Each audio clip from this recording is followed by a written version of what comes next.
Madame, s'il vous plaît, levez-vous. Avez-vous quelque chose à ajouter pour votre défense? Non. Asseyez-vous. Je déclare les débats terminés. J'ordonne que le dossier de la procédure soit déposé entre les mains de Madame le greffier. Mesdames et messieurs les jurés, nous allons nous rendre dans la salle des délibérations. Donc l'audience est suspendue. Si vous voulez bien quitter la salle d'audience avec l'ensemble de vos affaires.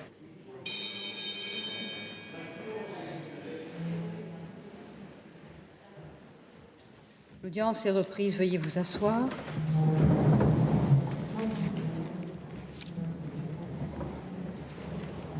Bien, Madame, voici les réponses faites aux questions posées et l'arrêt délibéré en commun. Aux questions concernant votre culpabilité, il a été répondu oui à la majorité de 8 voix au moins.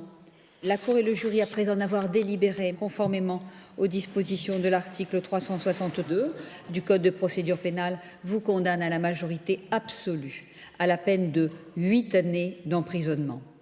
En clair, 8 ans de prison. Ce que vous avez déjà accompli va venir se déduire. À la suite de cela, Madame, vous aurez ce que l'on appelle un suivi socio-judiciaire.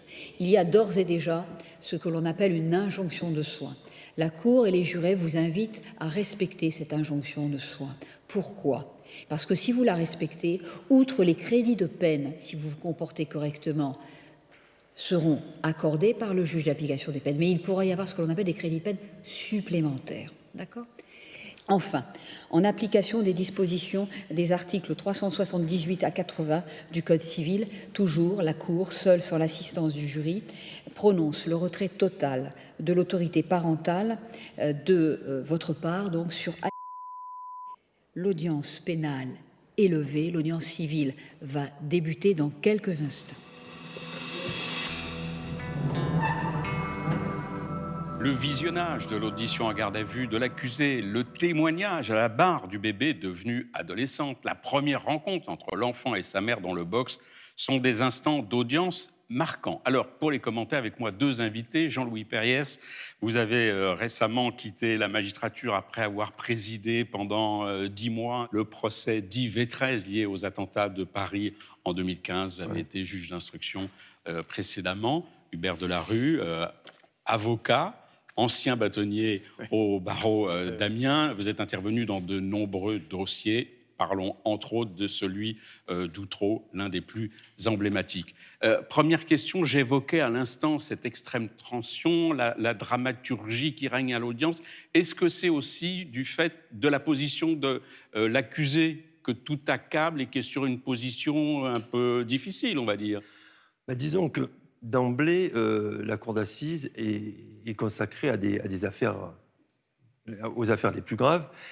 Et là, on a vraiment un cadre très particulier puisque la victime est un bébé, un enfant qui va grandir avec malheureusement des séquelles très dramatiques.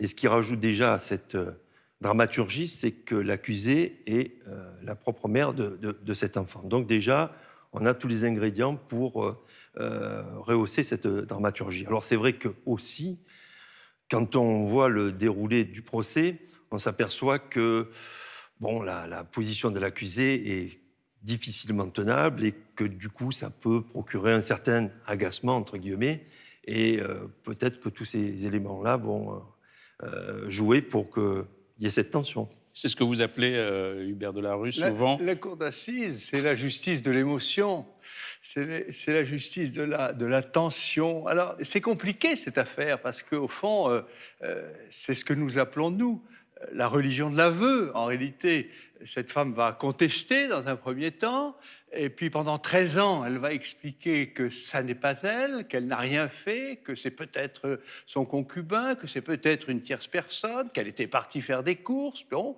en même temps, on a des aveux, et on a des aveux qui sont extrêmement troublants, qui sont précis, et qui évidemment interpellent, interrogent.